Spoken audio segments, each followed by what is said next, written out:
Pemirsa, polisi masih menyelidiki kasus sumbangan fiktif 2 triliun rupiah ke Polda Sumatera Selatan yang diberikan oleh Putri Akiditio Herianti. Mabes Polri sampai itu menurunkan tim internal memeriksa Kapolda Sumatera Selatan untuk mengusut motif Herianti.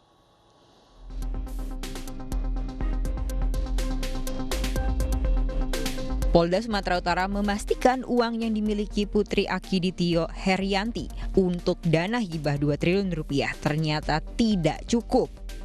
Polisi membuka posko aduan pelayanan sentra untuk warga yang pernah jadi korban penipuan. Kalian terkait dengan nama pemilik rekening, kemudian saldonya, data daripada nasabah, ini merupakan rahasia bank.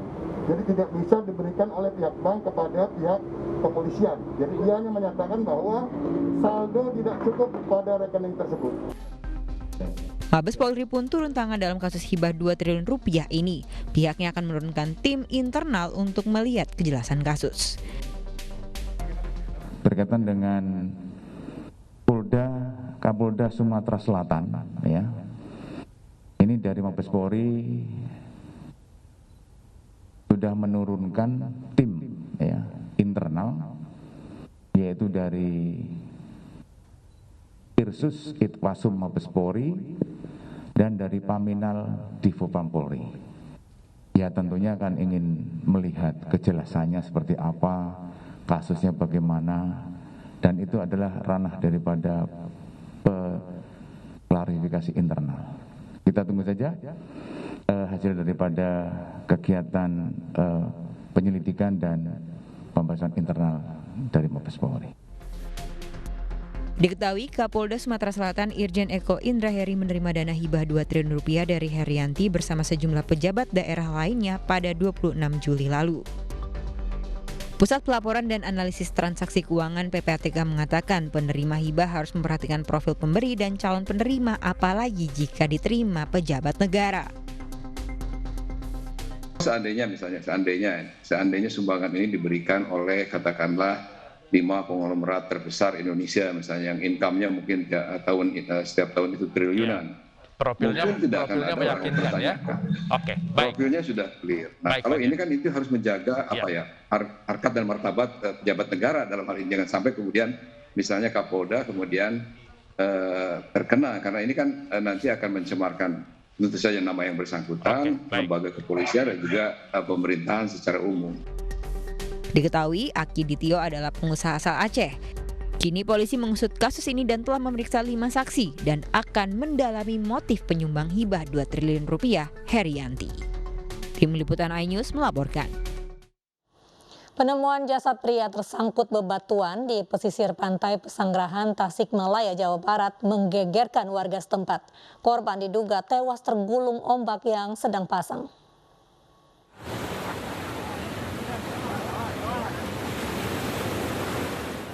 Warga pesisir pantai Pesanggerahan, Kecamatan Cipatujah, Kabupaten Tasikmalaya, Jawa Barat, digemparkan dengan penemuan jasad pria yang tersangkut di bebatuan. Korban diketahui bernama Warso, 65 tahun, warga Desa Rancah, Kabupaten Ciamis. Polisi yang tiba di lokasi langsung mengevakuasi jasad korban dan menggelar olah TKP. Tidak ditemukan tanda-tanda kekerasan pada tubuh korban.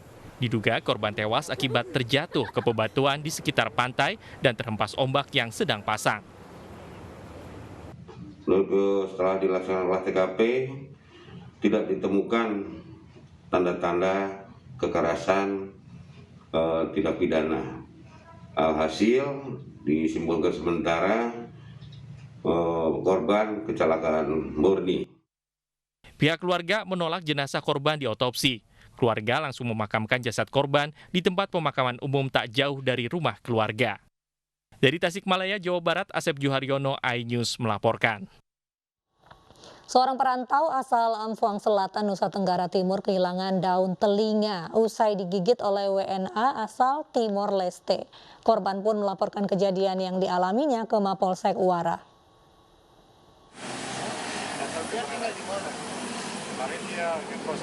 Inilah Nelson Efriadi Baitanu, warga asal Amfuang, Nusa Tenggara Timur yang alami cacat permanen. Pasalnya daun telinga sebelah kirinya putus akibat digigit oleh Aldo, rekan kerjanya sendiri yang tengah mabuk berat. Aldo, warga negara Timur Leste ini tak terima saat korban menagih utang. Pelaku yang mabuk berat mengajak korban bertemu hingga terlibat perseteruan. Setelah dipisahkan warga, korban kemudian berbalik arah untuk meninggalkan lokasi. Namun tak disangka pelaku langsung memeluk korban dari arah belakang dengan menggigit telinga korban hingga putus. Dapat saja digigit, gigitnya masuk langsung tarik. Terus dia gigit langsung berapa? Telinga langsung dia muntahkan gitu. Habis itu dia lepas langsung kabur. Dengan bukti visum dan daun telinga, korban akhirnya resmi melaporkan pelaku ke Mapolsek Wara untuk diproses lebih lanjut.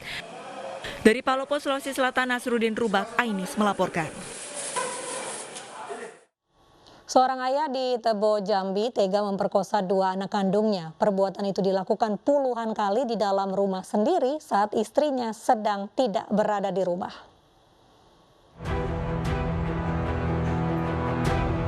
YS pria 41 tahun warga Serai Serumpu, Tebo, Jambi dibekuk tim Sultan Satreskrim Polres Tebo bersama unit Reskrim Polsek Serai Serumpun. JS dilaporkan oleh anak pertamanya S, wanita 20 tahun atas perkosaan yang menimpa S dan adiknya yang baru berusia 16 tahun. JS pun tak berkutik dan mengakui perbuatannya. Dari pemeriksaan diketahui JS melakukan perbuatan bejat itu sudah beberapa kali, sejak beberapa tahun lalu dan diulang saat istrinya tidak di rumah. Tersangka ataupun korban sendiri bahwa pelaku melakukan perbuatan cabul dan persetubuhan itu dilakukan berulang kali, lebih dari 10 kali, dan perbuatan tersebut dilakukan di rumah tersangka sendiri. Untuk mempertanggungjawabkan perbuatannya, JS dijerat dengan Undang-Undang Perlindungan Anak dengan ancaman hukuman 15 tahun penjara. Dari Kabupaten Tebo, Jambi, Budi Utomo, iNews melaporkan. Kakek asal Demak, Jawa Tengah mencabuli bocah perempuan berusia 9 tahun. Pelaku mendekati korban yang saat itu sendirian di rumah dan menjanjikan uang sebesar Rp4.000.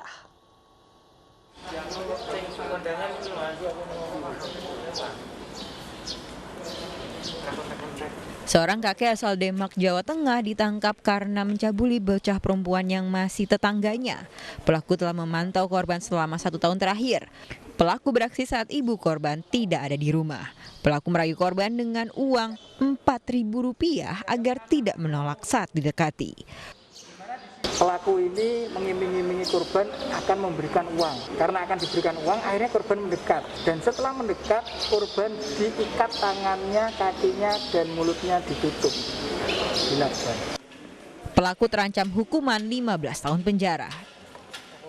Dari Demak, Jawa Tengah, Sukma Wijaya, iNews melaporkan.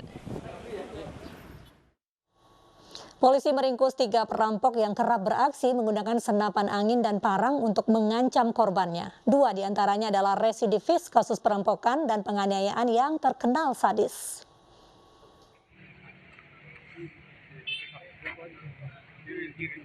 Komplotan begal bersenjata yang kerap beraksi di Kabupaten Langkat, Sumatera Utara ditangkap polisi. Polres Langkat menangkap Edi Putra Bangun dan Edi Putranta Purba yang merupakan residivis kasus perampokan dengan kekerasan serta Yoga Tripanusitepu.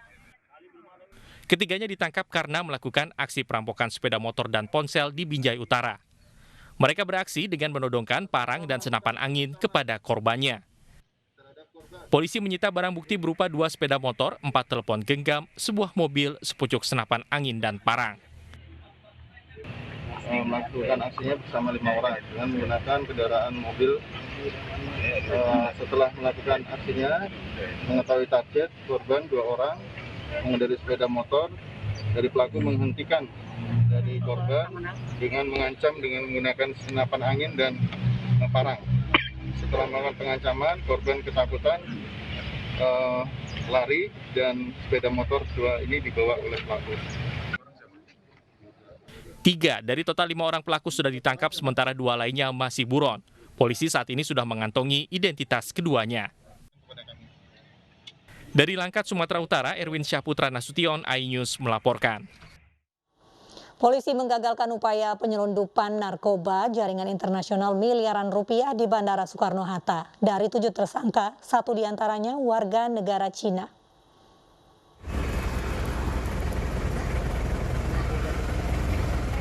Polisi menggeledah sebuah mobil yang digunakan untuk mengedarkan narkoba. Dalam penggeledahan ini, polisi menemukan narkoba jenis sabu 2 kg yang disembunyikan di pintu mobil. Tidak hanya itu, polisi juga menangkap 6 tersangka pengedar narkoba di kawasan Jabodetabek dan Sumatera. Polisi juga menangkap warga negara Cina yang membawa narkoba bernilai miliaran rupiah. Menurut Kapolresta Bandara Suta Kombes Pol Edwin Haryanja, seluruh tersangka dan barang bukti narkoba ini hasil pengungkapan petugas Satuan Narkoba yang tengah bekerja sama dengan petugas Bea dan Cukai Bandara Suta, yang seluruhnya merupakan jaringan internasional. Kita berhasil menyelamatkan kurang lebih dari 100.000 anak bangsa Indonesia dari pengaruh bahaya narkoba. Kasih Penindakan Bea Cukai Bandara Suta mengatakan setiap barang kiriman melalui jasa titipan akan melewati proses X-ray. Petugas mencurigai isi makanan melainkan berisi ekstasi saat dibongkar petugas. Jadi banyak modus-modus seperti ini sering nih. Dia sembunyikan di dalam filter, exhaust fan apa. Tapi ketika kita X-ray, kita bisa melihat, oh ada image yang beda nih, ada isinya nih. Mungkin teman-teman wartawan juga ngerti, kalau dilihat gambarnya dia ada gelap di bagian ketaminnya itu.